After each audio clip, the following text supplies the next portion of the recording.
Los vikingos que atacaron Gran Bretaña y Francia eran principalmente noruegos o daneses, mientras que los suecos prefirieron explorar hacia el este, el mar Báltico y más allá. Su deseo de explorar era impulsado por el dirham, una moneda de plata de alta calidad que circulaba en todo el califato abasí en el siglo IX. Los mercados del califato abundaban en bienes de lujo.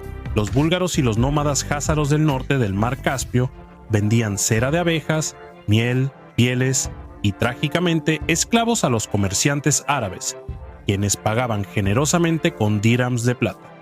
Estas monedas llegaron a Suecia y despertaron la curiosidad de los jefes emprendedores.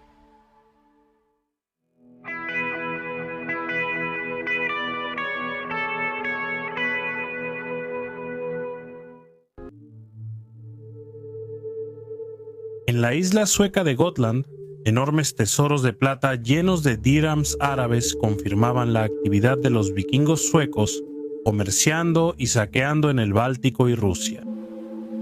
Los cristianos de Inglaterra y Francia dejaron relatos vívidos de sus batallas con los vikingos, pero los vikingos suecos del siglo IX, en su mayoría, se encontraron con pueblos sin culturas alfabetizadas. La mayoría de lo que sabemos viene de viajeros árabes y cronistas bizantinos, pero ninguno trató lo suficiente con los vikingos como para dar un relato coherente de su historia. Ambos estaban intrigados por los nórdicos llamados los Rus, y dejaron vislumbres fragmentarios de sus costumbres y comercio. La saga Ynglinga de Snorri Sturluson narra batallas míticas entre los primeros jefes suecos, donde los derrotados solían huir para convertirse en navegantes. Estos reyes del mar partieron con sus guerreros al misterioso oriente. Snorri incluso describe la antigua tierra natal de los suecos como ubicada en algún lugar del Cáucaso. Una leyenda narra que Svegdir, rey del mar sueco, cruzó el Báltico buscando el hogar de los dioses y de Odín. Su viaje duró 5 años y finalmente lo llevó a la tierra de los turcos y a Suecia la Grande, donde conoció a muchos parientes. A inicios del siglo IX, los Drakkar vikingos abrieron rutas comerciales del Báltico al Mar Negro y Caspio. Algunos llegaron hasta Constantinopla, capital del Imperio Bizantino, y Bagdad, el centro del califato abasí. Constantinopla, la resplandeciente ciudad, deslumbró a los vikingos, quienes la llamaban Miklagard, la gran ciudad.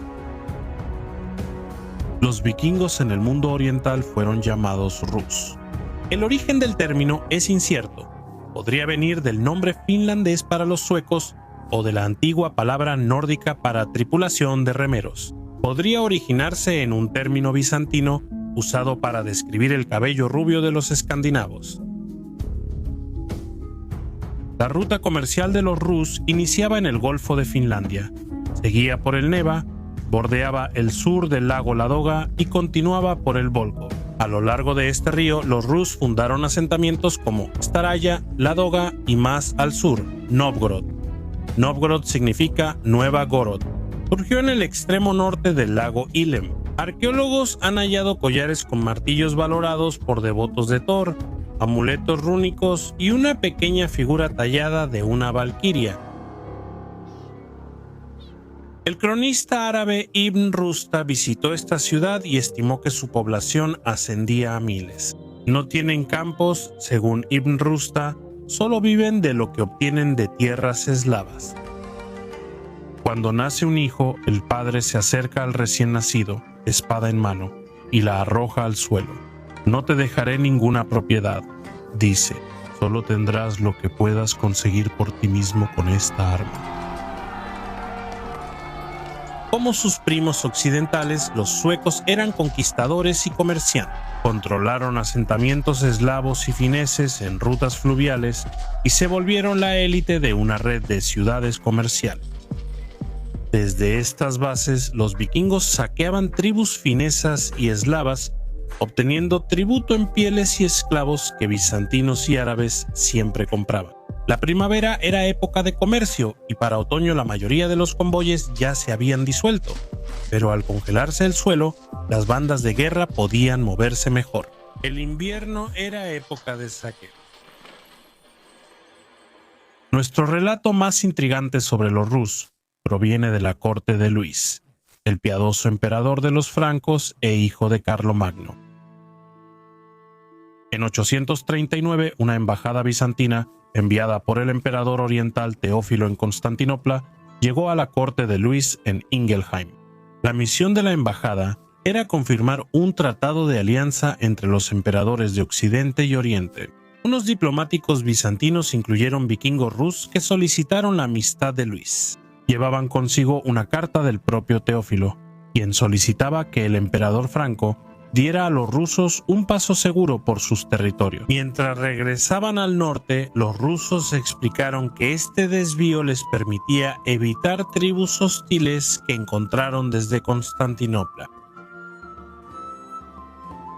El analista franco dice que estos rusos eran suecos. Luis no confiaba en ellos. Los francos sospechaban de los aventureros nórdicos recientemente. Los primos daneses de los rusos saquearon el puerto libre de Dorestad. Al responder al emperador bizantino, Luis dijo que retendría a los rusos para investigar. Si confirmaba que no eran un peligro para sus tierras, les daría la ayuda que pedían. De lo contrario, les pediría que volvieran a Constantinopla. Lamentablemente, el relato acaba aquí.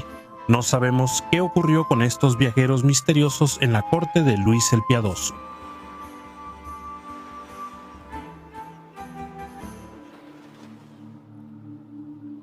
Durante el siglo IX, los puestos de los Rus se unificaron en un solo reino. La crónica primaria rusa dice que las tribus eslavas locales, cansadas de interminables guerras intestinas, invitaron a los Rus a gobernarlos según su ley. El historiador John Hayward dice que esto es improbable, por decirlo menos, y que el relato probablemente sea una leyenda posterior. Rurik, primer príncipe rus de los asentamientos unidos, murió cerca del año 879. Le sucedió Oleg el Sabio, conocido así porque sentó las bases para la administración del estado. En el año 882, Oleg organizó un ejército de vikingos y eslavos, partió de Novgorod y capturó Kiev. Estableció Kiev como capital y surgió la Rus de Kiev.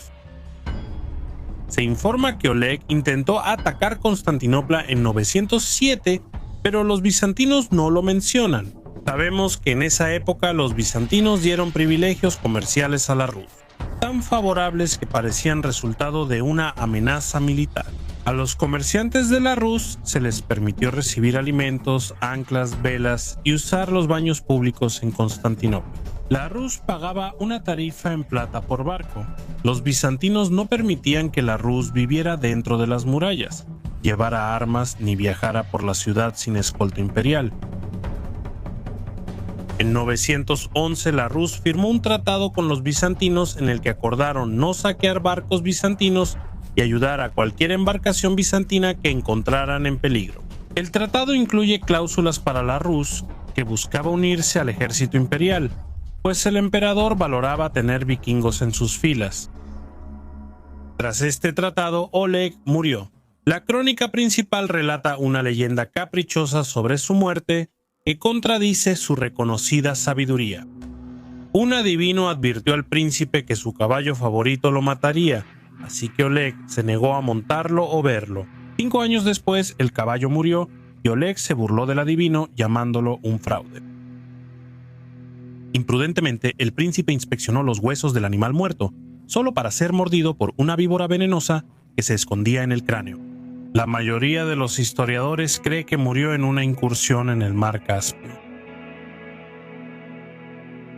Oleg fue sucedido por Igor, quien en 941 atacó Constantinopla sin éxito.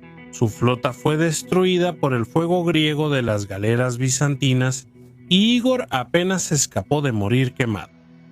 En 944 lo intentó de nuevo, pero esta vez los bizantinos lo sobornaron, aunque en condiciones mucho menos favorables que el acuerdo comercial anterior.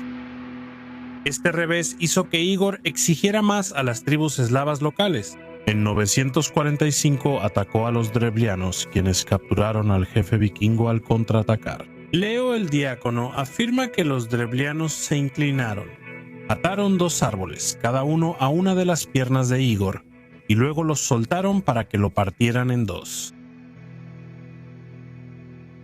Como el hijo de Igor era un bebé, su viuda Olga asumió el control de los Rus. Ella juró vengarse de los drevlianos cuando ellos le ofrecieron regalos de pieles y miel como ofrenda de paz. Olga atacó Izkorostem, hoy Karagrostan en Ucrania, y destruyó la ciudad por completo. La leyenda cuenta que Olga quemó o enterró vivos a los prisioneros drevlianos. Sea como sea, fue una gobernante formidable y mantuvo Kiev hasta que su hijo tomó el trono en 963. Para comerciar con los árabes, los vikingos rusos debían viajar más allá de sus asentamientos hasta Volgar, a unas 20 millas de la confluencia de los ríos Volga y Kama. Los comerciantes árabes usaban el río Volga o la ruta de la seda para llegar a Volgar y comerciar esclavos con los rusos. Pieles, cera de abejas, miel, ámbar báltico, colmillos de morsa, halcones y las preciadas espadas francas. Los objetos funerarios vikingos confirman que estas espadas francas, famosas por su artesanía, eran tan valoradas por los escandinavos como por los árabes. De los árabes, los rusos obtenían no solo monedas de plata, sino también seda, especias, perfumes y cuentas de cerámica bellamente coloreadas que encantaban a las mujeres rusas. Los rusos tenían un barrio en Volgar con casas de madera y un santuario para sus dioses, donde hacían rituales religiosos. Como el éxito comercial se veía como un regalo de los dioses, si iba bien, sacrificaban ovejas y ganado en agradecimiento. Ibn Fadlan, un visitante árabe en Volgar, documentó ampliamente sus impresiones sobre los rusos, a quienes encontró fascinantes. Ibn Fadlan suele mostrar a los rusos negativamente como bárbaros paganos, aunque también expresa admiración. Los escritos medievales sobre los extranjeros son notoriamente tendenciosos, y no tenemos relatos de los propios rusos con los cuales comparar. Las impresiones de Ibn Fadlan buscaba retratar a los rusos como paganos exóticos y horripilantes, moldeando sus historias para excitar y repeler al lector. Debemos ser cautelosos con sus escritos. Ibn Fadlan decía que los rusos se lavaban diario, pero le molestaba que usaran la misma agua. Los retrata como maltratadores de esclavos, aunque otros escritores musulmanes afirman que los trataban bien. Él proporciona relatos extensos sobre las prácticas sexuales de los rusos, deteniéndose en cada detalle picante. Ibn Fadlan muestra gran admiración por el físico de los rusos. Nunca vi cuerpos tan perfectos como los de ellos, escribió. Son altos como palmeras, de piel clara y sonrosada. Usaban capas, pantalones holgados y siempre llevaban un hacha, una espada y un cuchillo. Los Rus tatuaban sus cuerpos, costumbre adoptada de los pueblos nómadas túrquicos de la región. Ibn Fadlan también expresa admiración por la belleza de las mujeres rus, quienes se adornaban con joyas de plata y oro. Escribió que cuando un vikingo reunía 10.000 dirhams, los fundía para hacerle un collar a su esposa. Los rus preferían llevar su riqueza puesta, tanto para presumirla como para mantenerla segura. Ibn Fadlan describe con elocuencia al poderoso rey de los Rus, que en ese momento era Igor.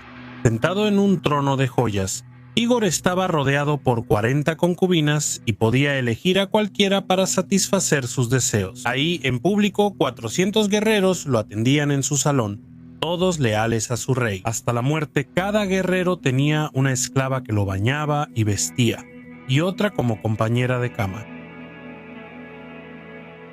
El relato más famoso es el de Ibn Fadlan, quien presenció un funeral vikingo donde la esclava del jefe muerto es corrompida y sacrificada brutalmente. Los estudiosos han debatido por mucho tiempo la precisión de esta descripción. El sacrificio humano y la esclavitud existían en el mundo vikingo y en gran parte del mundo premoderno. Pero algunos historiadores sugieren que partes del relato reflejan prácticas más comunes entre los pueblos de habla túrquica en cuyas tierras ocurren los eventos del relato. ¿Los Rus adoptaron costumbres locales? Algunos académicos consideran que el relato de Ibn Fadlan coincide en gran parte con los ritos funerarios nórdicos, mientras que otros sostienen que muestra tradiciones propias de los Rus. En última instancia, nunca podremos estar completamente seguros de toda la verdad. Los entierros en barcos eran comunes en la cultura escandinava precristiana al final del funeral, como describió Ibn Fadlan. El pariente masculino más cercano del jefe camina desnudo hacia el barco con una antorcha encendida en la mano. Luego prende fuego al barco. Otros se acercan, cada uno con madera y teas encendidas. Pronto el barco está en llamas. El jefe es enviado al más allá. Ibn Fadlan relata que un rus afirmó que los árabes se equivocan al enterrar a sus muertos, pues los gusanos pueden comérselos. Nosotros los quemamos en el fuego al instante, para que entren al paraíso de inmediato y sin demora. Este uso de paraíso muestra la visión islámica de Ibn Fadlan y probablemente difería de la idea de los rus sobre el más allá. Los musulmanes de esa época asociaban a los rus con la adoración del fuego. Ibn Said, un viajero del siglo XIII, ofrece una explicación para su idea de que los pueblos del norte adoran el fuego. Nada es más importante para ellos que el fuego, escribe, pues el frío en sus tierras es severo.